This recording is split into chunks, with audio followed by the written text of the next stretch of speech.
A very good morning to all of you. Students, how are you all? I hope you all are well. So students, our today's topic is means of spread of diseases. Okay students, previous lecture में हमने discuss किया था कि diseases क्या होते हैं, infectious diseases क्या होते हैं, नॉन इन्फेक्शियस डिजीजेस क्या होते हैं, ये सब हम डिस्कस कर चुके हैं. तो अपने आज के लेक्चर में हम मीन्स ऑफ स्प्रेड के बारे में पढ़ने वाले हैं कि कैसे ये डिजीजेस जो हैं वो स्प्रेड होते हैं. ओके, इन्फेक्शियस डिजीजेस जो है वो कैसे स्प्रेड होते हैं. ठीक है, अब इन्फेक्शियस डिजीजेस की अगर हम बात करें तो इन्फेक्शियस डिजीजेस जो हैं वो स्प्रेड होते हैं from an infected person to a normal person by variety of methods. बहुत सारे एजेंट्स जो हैं वो रिस्पॉन्सिबल है for the spread of diseases. Okay बच्चे, सो अब हम वही पढ़ने वाले हैं आज. तो बहुत सारे रीजंस हैं. कुछ डिजीजेस एयर के थ्रू स्प्रेड होते हैं, कुछ वाटर के थ्रू स्प्रेड होते हैं. ओके, कुछ सेक्सुअली ट्रांसमिटेड डिजीजेस होते हैं और कुछ जो है वेक्टर्स के थ्रू स्प्रेड होते हैं. तो वही हम आज डिस्कस करेंगे. ओके बच्चे, so let's start. But before starting students, ये आपकी एक्टिविटी है 14.5. ये आपको खुद करनी है. जो भी हमने डिस्कस किया है उसके बेसिस पे आप ये सॉल्व कर सकते हो. ओके, आपको इनके आंसर्स देने हैं. क्लियर? अगर कुछ समझ नहीं आएगा तो वो भी आप पूछ सकते हो. Clear? Now, means of spread. How do infectious diseases spread? कैसे स्प्रेड होती हैं infectious diseases? As you all know, many microbial agents can commonly move from an infected person to someone else in a variety of ways. यह चीज हम सबको पता है कि बहुत सारे माइक्रोबियल एजेंट्स जो डिजीज कॉजिंग एजेंट्स होते हैं वो ट्रांसफर होते हैं, वो मूव करते हैं from an infected person to a healthy person in variety of ways. Okay, बहुत अलग अलग तरीकों से वो हमारे पास स्प्रेड हो सकते हैं. कैसे हो सकते हैं? In other words, they can be communicated. अगर अदर वर्ड्स में हम बोलें तो ये कम्युनिकेबल डिजीजेस होते हैं. ठीक है, जो स्प्रेड होते हैं from an infected person to a healthy person, we can say them communicable diseases. Okay, such disease causing microbes can spread through air. जो ऐसे डिजीज कॉजिंग माइक्रोब्स होते हैं वो एयर से स्प्रेड हो सकते हैं. और उनको क्या बोलेंगे हम जो एयर से स्प्रेड होंगे? Airborne diseases. Okay, through air जो डिजीजेस स्प्रेड होते हैं उनको हम एयरबॉर्न डिजीजेस बोलते हैं. ओके, इसमें आपकी एग्जांपल आ जाती है कॉमन कोल्ड, निमोनिया, ट्यूबरक्लोसिस. ये सब एग्जांपल्स आ जाती है आपकी एयरबॉर्न डिजीजेस में. ऐसे डिजीजेस जो हैं ये हमारे पास एयर से स्प्रेड होते हैं. ओके, कैसे स्प्रेड होते हैं वो हम अभी यहाँ पे हम रीड करेंगे. This occurs through the little droplets thrown out by an infected person who sneezes or coughs. क्या मतलब है इसका कि कैसे स्प्रेड होता है एयर के through? As you all know, जब इन्फेक्टेड पर्सन या स्नीज करेगा या उसको छींक आएगी या फिर वो खांसी करेगा, कफ करेगा. ओके, तो उससे क्या होता है, जो टाइनी ड्रॉपलेट्स होते हैं जिसमें डिजीज काजिंग पैथोजेंस प्रेजेंट है वो हमारे पास क्या आउटसाइड आ जाएंगे, एयर में आ जाएंगे. और अगर कोई पर्सन जो है वो क्लोज कांटेक्ट में खड़ा है, पास में खड़ा है और वो ब्रीथ करेगा तो वो जो ड्रॉपलेट्स हैं वो चले जाएंगे उसके अंदर. ठीक है, तो उसकी वजह से क्या होगा, माइक्रोब्स को चांस मिल जाएगा कि वो एक न्यू इन्फेक्शन स्टार्ट कर सके. ओके, तो कैसे? अगर कोई क्लोज हमारे पास खड़ा है, ठीक है, जो एक पर्सन इन्फेक्टेड पर्सन है, एक हेल्दी पर्सन उसके पास खड़ा है, अगर वो वहां पे स्नीज करेगा या कफ करेगा तो ड्रॉपलेट्स एयर में आ जाएंगे और एयर वो ब्रीथ करेगा हेल्दी पर्सन और ब्रीदिंग से क्या होगा, वो ड्रॉपलेट्स भी उसकी बॉडी में एंटर कर जाएंगे, जिसकी वजह से जो माइक्रोब्स हैं उनको क्या मिलेगा, चांस मिलेगा कि वो एक न्यू इन्फेक्शन स्टार्ट कर सके. सो आई होप बच्चे आपको क्लियर हो रहा होगा कि एयरबॉर्न डिजीजेस जो है वो कैसे स्प्रेड होते हैं एयर के through. Okay, now examples of such diseases spread through the air are common cold, pneumonia, tuberculosis. मैं आपको पहले बता चुकी हूँ कि एयरबॉर्न डिजीजेस के एग्जाम्पल्स क्या हैं famous. Common cold, pneumonia, tuberculosis, ये सब एयरबॉर्न डिजीजेस की एग्जाम्पल हैं. Okay, now we all have had the experience of sitting near someone suffering from a cold and catching it ourselves. Okay, ये सबने experience किया होगा कि जैसे आप किसी एक ऐसे कॉमन कोल्ड से इन्फेक्टेड किसी के साथ, किसी पर्सन के साथ अगर आप बैठे होगे या आप क्लोज कांटेक्ट में होगे तो आपको भी हो गया कोल्ड. ओके, तो ये चीज तो सबने एक्सपीरियंस की है, सबको पता है कि कैसे होता है ये. तो आप यहां से अब इमेजिन कर सकते हो कि वो कैसे स्प्रेड हुआ, किसके थ्रू स्प्रेड हुआ, जब आप उसके क्लोज, एक इन्फेक्टेड पर्सन के क्लोज बैठे हो या खड़े हो. ओके, सो आई होप अब आपको क्लियर हुआ होगा. Obviously, the more crowded our living conditions are, the more likely it is that such to airborne diseases will spread. Okay, अब इन्होंने बोला कि जितनी ज्यादा क्राउडेड प्लेस होगी, ओके, जितनी ज्यादा लिविंग कंडीशंस क्राउडेड होंगी, ठीक है, प्रॉपर वेंटिलेशन नहीं होगी, तो हमारे पास ज्यादा चांसेस बढ़ जाते हैं डिजीज के स्प्रेड होने के. ओके, आप यहाँ पे देख सकते हो, पिक्चर में भी आपको दिखाया है कि जब एक पर्सन स्नीज या फिर एक इन्फेक्टेड पर्सन स्नीज करेगा या फिर कफ करेगा तो ड्रॉपलेट्स जो है वो एयर में आ जाएंगे. तो वो जो न्यूक्लियाई है, ड्रॉपलेट न्यूक्लियाई, हमारे पास एयर करंट्स के थ्रू हमारे पास क्या होगा, स्प्रेड हो जाएगा जहां पे वो स्नीज या कफ किया गया है. ठीक है, तो अराउंड उसके पर्टिकुलर रेंज में, ठीक है, जहां तक वो स्प्रेड हो सकता है, अगर कोई और पर्सन है, हेल्दी पर्सन है, उसको भी वो इन्फेक्ट करेगा, because these are all viral diseases. Okay, समझ आ रही है? आई होप आपको क्लियर हुआ होगा कि कैसे ये एयरबॉर्न डिजीजेस जो हैं वो स्प्रेड होती हैं. अभी तक हम बात कर रहे थे एयर ट्रांसमिटेड डिजीजेस के बारे में, जो हमारे पास जो एक हेल्दी पर्सन कैच करता है infection from an infected person, ठीक है, जो ऐसे स्प्रेड होता है from an infected person to the healthy person through air. Okay, अब हम आगे बात करेंगे फर्दर कि एयर से तो होता ही है स्प्रेड, बट और भी मीन्स है. सिर्फ एयर से तो स्प्रेड नहीं होता ना इन्फेक्शियस डिजीजेस, उससे स्प्रेड नहीं होते, और भी बहुत सारे चीजें हैं जिनसे स्प्रेड होते हैं. जैसे हम बोल सकते हैं वाटर के थ्रू, जो वाटर के थ्रू डिजीजेस स्प्रेड हो गए. अब जो डिजीजेस एयर के थ्रू स्प्रेड हो रही थी, हमने उनको नाम दे दिया airborne diseases. And those diseases which spread through water, उनको हम क्या बोलेंगे, water borne diseases. Okay, most famous example इसकी क्या है, कॉलेरा. ओके, तो ये वाटर बॉर्न डिजीज है, डर्टी वाटर से होती है. डर्टी वाटर ड्रिंक अगर हम ड्रिंक करेंगे, ठीक है, गंदा पानी पिएंगे, ओके, तो ये डिजीज हो सकती है. Disease can also be spread through water. Air से तो होती ही है और वाटर से भी स्प्रेड हो सकती है. कैसे?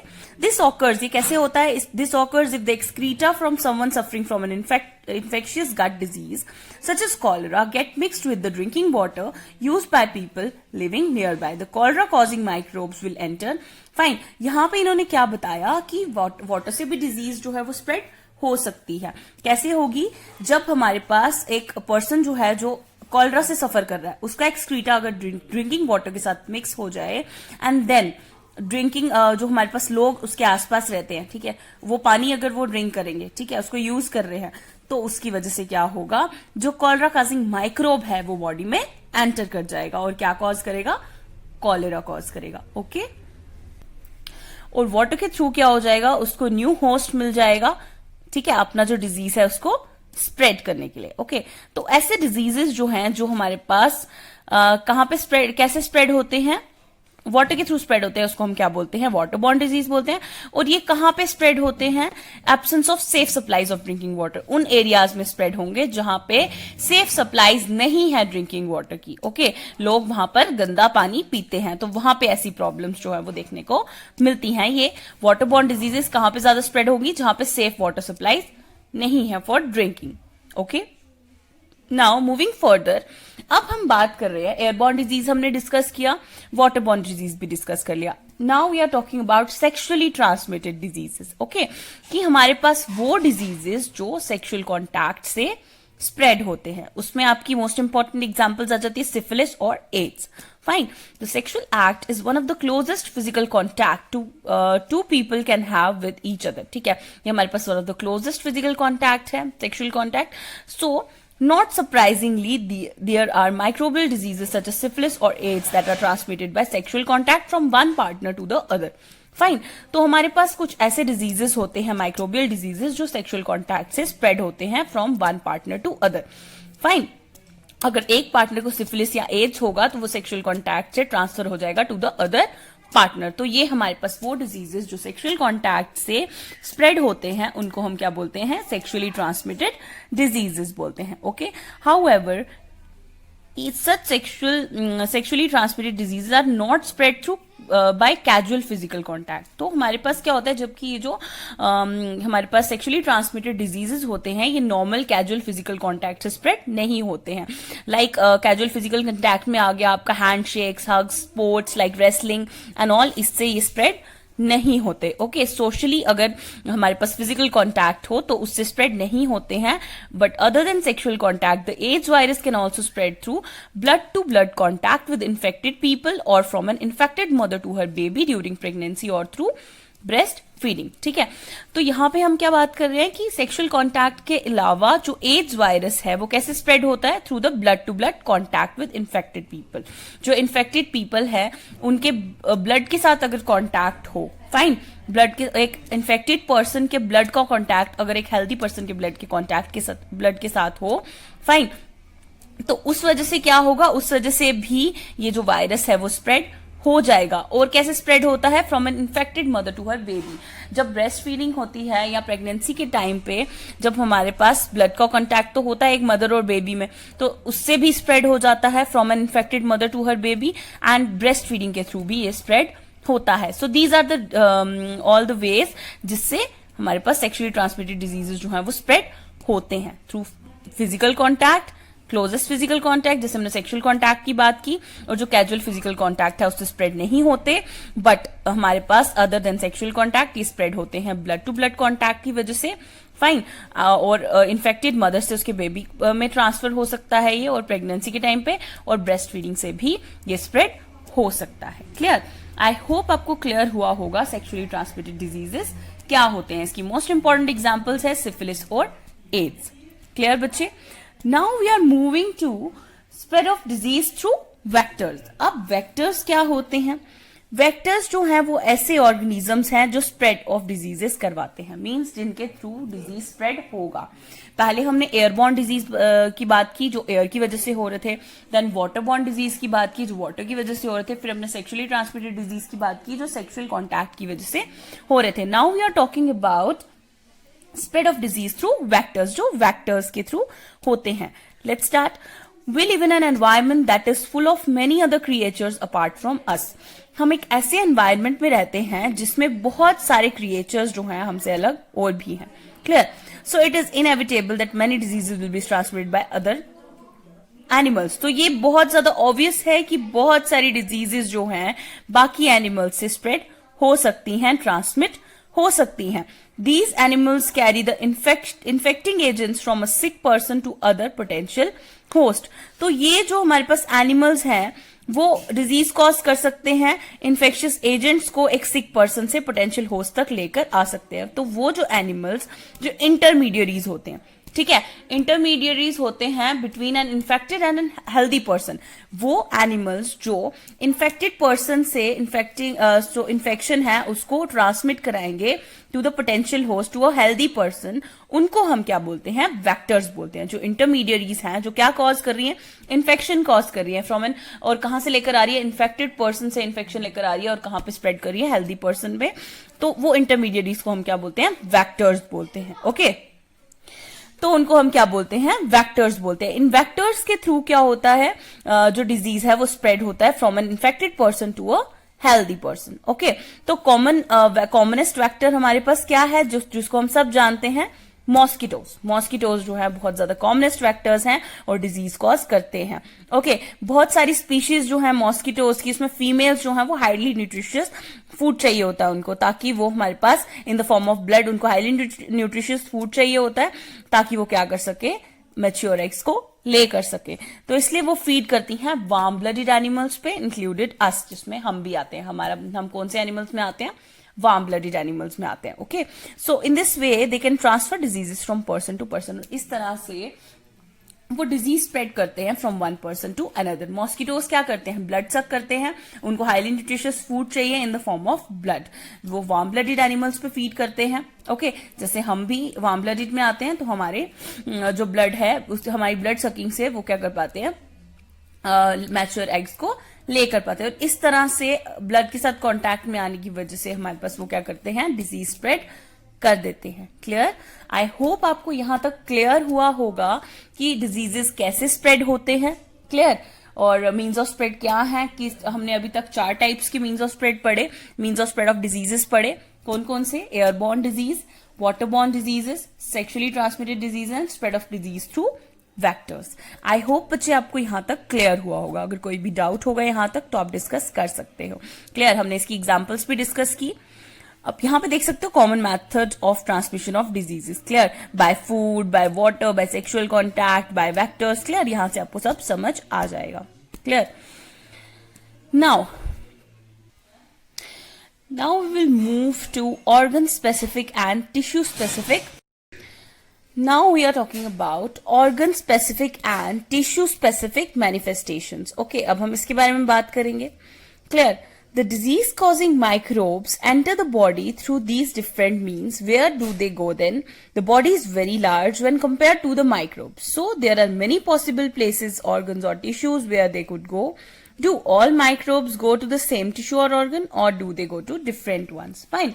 अब हम किसके बारे में पढ़ने वाले हैं? Organ specific और tissue specific manifestations का what does it mean? It means कि जो disease causing microorganisms हैं वो हमारी बॉडी में तो एंटर कर जाते हैं, बट कौन से ऑर्गन को इफेक्ट करेंगे या फिर कौन से टिश्यू को इफेक्ट करेंगे वो हमें कैसे पता चलता है, ये सब हम डिस्कस करेंगे इस टॉपिक में, क्लियर। सो अब हमारे जो डिजीज कॉजिंग माइक्रोब्स हैं वो हमारी बॉडी में तो एंटर कर गए, बट अलग अलग मीन्स से एंटर किया। कुछ जो है वो एयर के थ्रू, ब्रीदिंग से हमारी बॉडी में एंटर किया, कुछ ने माउथ के थ्रू, ठीक है, by drinking, by eating, fine, और कुछ ने सेक्सुअल कॉन्टैक्ट के थ्रू एंटर किया, एंड कुछ जो है वो थ्रू वेक्टर्स एंटर हुए हमारी बॉडी में। सो हमारी बॉडी तो बहुत ज्यादा लार्ज है। अब हमें क्या पता कि कहां पे वो डिजीज कॉज करेगा, but it somehow depends on the mode of entry, कि वो जहां से एंटर किए हैं उसके अकॉर्डिंग वो कहां तक जाएंगे और कहां पे डिजीज कॉज करेंगे। जैसे हम यहाँ पे डिस्कस करते हैं, इन्हें यहाँ पे बोला ना कि सारे माइक्रो ऑर्गेनिजम्स क्या एक ही टिश्यू या एक ही ऑर्गन पे जाते हैं या फिर अलग अलग टिश्यू या ऑर्गन पे जाएंगे, तो हमें कैसे पता चलेगा? According to their mode of entry, की कहां से, according to the point of entry, की कहां से वो एंटर किए हैं और कहां तक जा सकते हैं, clear. So let's see, different species of microbes seem to have evolved to home on different parts of the body. अलग अलग species of microbes जो हैं वो हमारे पास हमारी जो बॉडी में एंटर करते हैं, अलग अलग पार्ट्स में एंटर करते हैं और वहां पे इन्फेक्शन कॉज करते हैं, clear. In part this selection is connected to their point of entry, और हमारे पास अगर देखा जाए तो इनकी जो सिलेक्शन है टू इन्फेक्ट एनी ऑर्गन और टिश्यू, वो किस पर डिपेंड करती है? It depends on their point of entry, इनके पॉइंट ऑफ एंट्री पे डिपेंड करती है। If they enter from the air via the nose, they are likely to go to the lungs. अगर वो हमारे पास एयर से एंटर हुए थ्रू नोज, क्लियर, तो हमारे पास वो कहां जाएगा डिजीज? लंग्स में, लंग्स को इन्फेक्ट करेगा। This is seen in the bacteria causing tuberculosis, और ये किसमें देखा गया है? बैक्टीरिया में जो ट्यूबरक्लोसिस कॉज करता है, वो एयर के थ्रू जाएगा हमारी बॉडी में और वाया नोज, और देन उसके बाद लंग्स को इफेक्ट करेगा जाके, ठीक है। और उसके बाद क्या होता है? इसमें कफिंग प्रॉब्लम होती है, ये क्रॉनिक डिजीज है as you all know, clear. Then if they enter through the mouth, और अगर माउथ के थ्रू डिजीज ने एंटर किया, they can stay in the gut lining like typhoid causing bacteria, तो वो हमारे पास हमारी गट लाइनिंग में रुकेगा और क्या होगा? टाइफाइड कॉज करेगा, जैसे टाइफाइड कॉजिंग बैक्टीरिया कॉज करता है, क्लियर, अगर माउथ से एंटर किया। और they can go to liver, या फिर हमारे पास लिवर तक जा सकता है, और जैसे वायरसेस, जैसे जॉन्डिस कॉज होता है हमारे लिवर को इन्फेक्ट करता है वो डिजीज, ओके, क्लियर। तो आई होप आपको यहां तक क्लियर हुआ होगा कि पर्टिकुलर ऑर्गन में, पर्टिकुलर हमें कैसे पता चलेगा कि कौन से ऑर्गन या टिश्यू में डिजीज कॉज होगा? Bye there point of entry, clear. But it is not same in all the cases, सब केसेस में सेम नहीं होता। क्यों नहीं होता? बिकॉज कुछ ऐसी डिजीजेज हैं जैसे वो स्प्रेड करेगी किसी और पार्ट में, बट उनका पॉइंट ऑफ एंट्री डिफरेंट है, क्लियर। जैसे एग्जाम्पल अभी हम रीड करेंगे यहाँ पे, but this needn't always be the case. अब यहां पे क्या बोला है कि ये सिमिलर केस नहीं होगा हर बार। क्यों? because an infection like HIV that comes into the body via the sexual organs, ठीक है, हमारे पास एक इन्फेक्शन जैसे HIV है जो हमारी बॉडी में आता है थ्रू सेक्सुअल ऑर्गन्स, ये स्प्रेड होता है up to the lymph nodes all over the body, clear.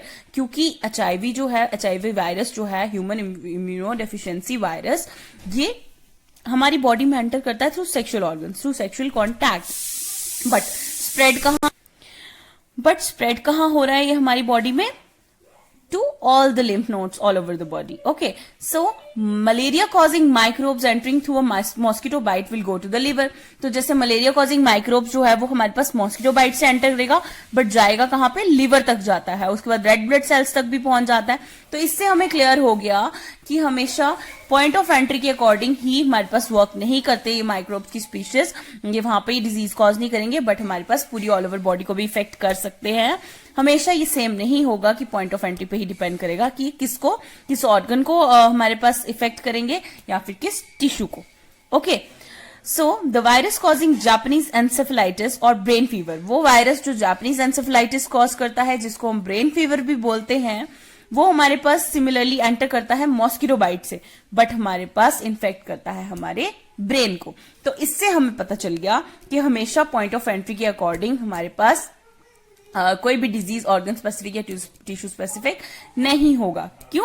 क्योंकि यहाँ पे हमने कुछ ऐसी एग्जांपल्स पढ़ी जिसकी वजह से उनका पॉइंट ऑफ एंट्री तो डिफरेंट था, बट वो इफेक्ट किसी और पार्ट को कर रहे हैं. जैसे हमारे पास in case of HIV virus हमारे पास लिम्फ नोड्स को इफेक्ट कर रहा है वो सारी बॉडी की. मलेरिया के केस में वो हमारे पास लिवर तक जा रहा है इन्फेक्शन और रेड ब्लड सेल तक से इन्फेक्शन जा रहा है. और in case of brain fever mosquito bite से तो एंटर कर रहा है वो ऑर्गेनिज्म, बट हमारे पास इन्फेक्ट किसको कर रहा है? ब्रेन को कर रहा है. ओके बच्चे, आई होप आपको यहां तक क्लियर हुआ होगा. So, the signs and symptoms of a disease will thus depend on the tissue or organ which the microbe targets. इसलिए जो साइन और सिम्टम्स हैं किसी भी डिजीज के, वो इसलिए डिपेंड करते हैं किस पे? टिश्यू पे या फिर ऑर्गन पे जिसपे माइक्रोब जो है वो टारगेट करेगा. ठीक है. If the lungs are the targets, अगर लंग्स टारगेट होंगे तो सिम्टम्स जो है वो क्या होंगे? कफ और ब्रेथलेसनेस. ओके, अगर लिवर को टारगेट किया माइक्रो ऑर्गेनिज्म में तो माइक्रो ऑर्गेनिज्म ने तो क्या होगा हमारे पास? उसके सिम्टम्स क्या होंगे? जॉन्डिस हो जाएगा. अगर ब्रेन जो है वो टारगेट है तो हमें हेडेक्स होंगी, वॉमिटिंग, फिट्स या अनकॉन्शियसनेस, ये सब इसके सिम्टम्स हैं. तो हमारे पास डिपेंड कर रहा है जो साइंस और सिम्टम्स है डिजीज के, वो किस पे डिपेंड करते हैं? टिश्यू और ऑर्गन पे जिसपे माइक्रोब ने क्या किया है? इन्फेक्ट किया है. ओके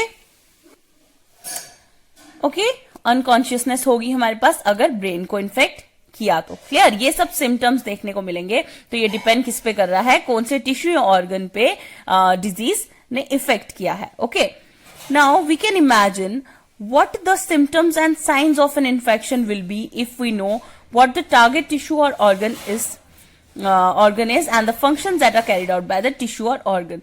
तो इसलिए हम इमेजिन कर सकते हैं सिम्टम्स और साइन को देख के इन्फेक्शन की कि कौन सा जो ऑर्गन है या टिश्यू है वो हमारे पास टारगेट हुआ होगा. क्लियर? कि जिसकी वजह से हमें ये सारे सिम्टम्स देखने को मिल रहे हैं. क्लियर? आई होप आपको यहां तक क्लियर हुआ. Now in addition to these tissue specific effects of infectious diseases, there will be other common effects too. अब हमारे पास ये जो टिश्यू स्पेसिफिक इफेक्ट्स हमें देखने को मिलते हैं ऑफ इन्फेक्शियस डिजीजेस, हमारे पास कुछ और इफेक्ट्स भी होते हैं. कौन कौन से? Most of these common effects depend on the fact that the body's immune system is activated in response to the infection. अब कॉमन इफेक्ट्स और क्या होंगे कि जो बॉडी का इम्यून सिस्टम है वो भी एक्टिवेट हो जाता है इस इन्फेक्शन को रिस्पॉन्स करने के लिए. Clear? An active immune system represents many cells to the affected tissue to kill off the disease causing microbes. ठीक है, आपको ये चीज तो पता होगी कि हमारे पास जब भी कोई डिजीज हमारी बॉडी में कोई भी माइक्रो ऑर्गेनिज्म एंटर करता है तो हमारी बॉडी का जो इम्यून सिस्टम है वो एक्टिवेट हो जाता है. ठीक है, हमारे बॉडी में जो व्हाइट ब्लड सेल्स होते हैं वो हमारे पास इम्यूनिटी प्रोवाइड करते हैं. क्लियर? तो वो एक इम्यून सिस्टम डेवलप करते हैं जो फाइट करता है अगेंस्ट दैट डिजीज और किल करने की कोशिश करता है डिजीज कॉजिंग माइक्रोब्स को. तो ये जो हमारे पास रिक्रूटमेंट है प्रोसेस की, इसको हम क्या बोलते हैं? रिक्रूटमेंट प्रोसेस को इन्फ्लेमेशन बोलते हैं. इन्फ्लेमेशन मतलब हमारे पास वहां पे क्या स्वेलिंग टाइप हो जाएगी. As a part of this process there are local effects such as swelling and pain and general effects such as fever. Okay fine. तो यहां पे हम क्या देखने को मिल रहा है कि जो डिजीज कॉजिंग माइक्रोब्स को किल करने के लिए हमारी बॉडी जो हमारा जो इम्यून सिस्टम एक्टिवेट होता है उसकी वजह से हमें कुछ और इफेक्ट्स देखने को मिलते हैं. जैसे इन्फ्लेमेशन हो जाएगी, मीन स्वेलिंग और पेन होगी आपको. ठीक है, और जनरल इफेक्ट्स जैसे फीवर. तो ये सब चीजें क्यों होती हैं? क्योंकि उस डिजीज को खत्म करने में हमारी बॉडी भी एक्टिवेट होती है. हमारी बॉडी का जो इम्यून सिस्टम है वो एक्टिवेट होता है, जो क्या करता है? हेल्प करता है to kill off all those disease causing microbes. Okay. Now, in some cases, tissue specificity of the infection leads to very general seeming effects. Okay, हमारे पास कुछ केसेस में क्या होता है? टिश्यू स्पेसिफिसिटी की वजह से जो इन्फेक्शन है उसकी वजह से बहुत सारे जनरल इफेक्ट्स देखने को मिलते हैं. जैसे आप यहाँ पे देख सकते हो, फॉर एग्जाम्पल HIV इन्फेक्शन में वायरस जो है वो इम्यून सिस्टम में जाता है और डैमेज करता है हमारे उसके फंक्शन को. क्लियर? जो आपका human immunodeficiency virus, as the name indicates, क्या नाम है इसका? HIV, human immunodeficiency virus means ये क्या करता है, इफेक्ट ही हमारे इम्यून सिस्टम को करेगा, क्लियर, उसकी वजह से हमारे इम्यून सिस्टम को डैमेज करेगा, उसके फंक्शंस को। तो thus many of the effects of HIV AIDS are because of the body can no longer fight off the many minor infections that we face every day.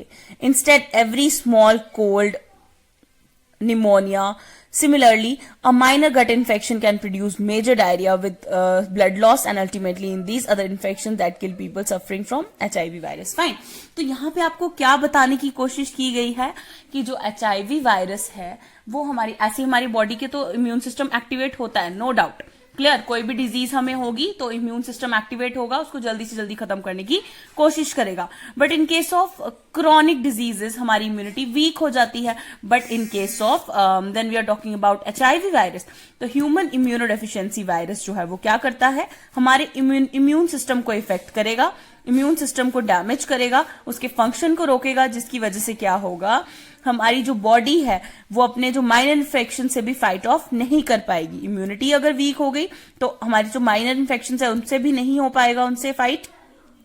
तो उस वजह से एक कॉमन कोल्ड जैसी प्रॉब्लम भी हमें, कॉमन कोल्ड जैसी हमारे पास एक डिजीज, छोटी सी डिजीज भी क्या कॉज करेगी, डेथ कॉज करेगी ऑफ द पेशेंट। क्यों?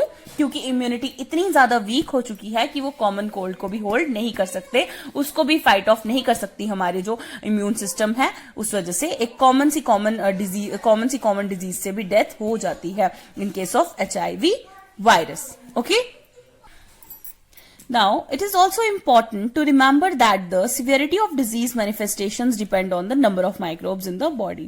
अब ये भी important है याद रखना कि जो हमारे पास disease की severity है, उनकी manifestation की, वो depend करती है number of microbes पे जो हमारी body में है।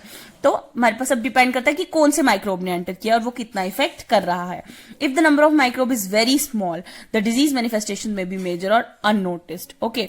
माइनर और अननोटिस्ड। ओके, अगर हमारे पास माइक्रोब्स जो हैं वो बहुत कम अमाउंट में है, ठीक है, कम क्वांटिटी में है, तो जो उनकी डिजीज कॉज होगी वो हमारे पास बहुत ज्यादा कम होगी और अननोटिस्ड होगी, इतना पता नहीं चलेगा। बट अगर नंबर उनका लार्ज है तो डिजीज जो है वो सीवियर एनफ हो सकती है, लाइफ थ्रेटनिंग हो सकती है। तो जो इम्यून सिस्टम है वो एक मेजर फैक्टर है जो डिटरमाइन करता है नंबर ऑफ माइक्रोब्स को जो सर्वाइव कर रहे हैं हमारी बॉडी में। So we shall look up to this aspect little later in this chapter. हम इसके बारे में इम्यूनिटी का भी बाद में थोड़ा बहुत पढ़ेंगे, ठीक है।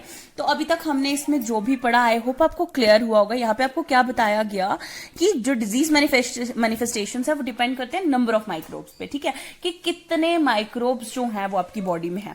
अगर माइक्रोब्स आपकी बॉडी में स्मॉल क्वांटिटी में है तो आपकी जो सिम्टम्स होंगे या फिर वी कैन से जो हमारे पास डिजीज होगी वो बहुत ज्यादा माइनर होगी, अननोटिस्ड होगी, इसकी आपकी बॉडी को कोई इन्फेक्शन नहीं होगी, कोई इतना ज्यादा इफेक्ट नहीं होगा।